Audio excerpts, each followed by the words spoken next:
بیبی خدیجه با طفل نوزادش شیر سونی آماده میکند. بعد جراحی پیستون به او طبیبان اجازه مکانیدن نمیدهند. فرق میکنه شیر مادر خوب است سببی که جراحی کردگی ولی من ندادم نخواد شیر سونی دوست دادم خوب است نه خوب رفت است بسیار چند.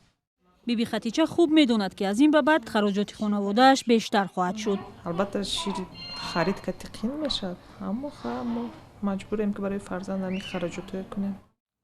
یک پژوهش اخیر در تاجیکستان معاین کرد که 36% کودکان تا 6 ماهگی فقط شیر مادر را استعمال می‌کردند. در اکثر حالت‌های دیگر مادران با دلایل‌های مختلف آمیخته یا پره به اطفال خود غذا یا شیر سنی می‌دهند. شیری که نرخش در تاجیکستان خیلی گران است و برای اکثر خانواده‌ها خریداری آن به سختی دست می‌دهد. میرم به حد قیمتی. چندی مثلا می‌تین شما؟ من مود حاضر نستگین 48 سومایی. نان یگوش 85 سومایی. من ترینای کامفورتش 100 سومایی. پرینانش 130 سومایی به حد قیمتی. خالد به حد قیمتی یا خیلی بچوره کمال نداره. ای رایانو می خود جلیکول، اشارتوز، قبادیون میان.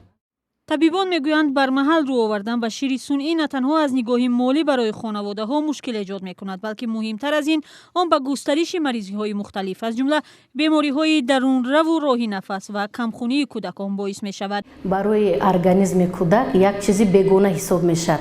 برای روده ها، برای معده خودش، برای وزن نگرفتن، برای شکمرو رفتن، با آرزوهای های سرایتی آورده رساندن.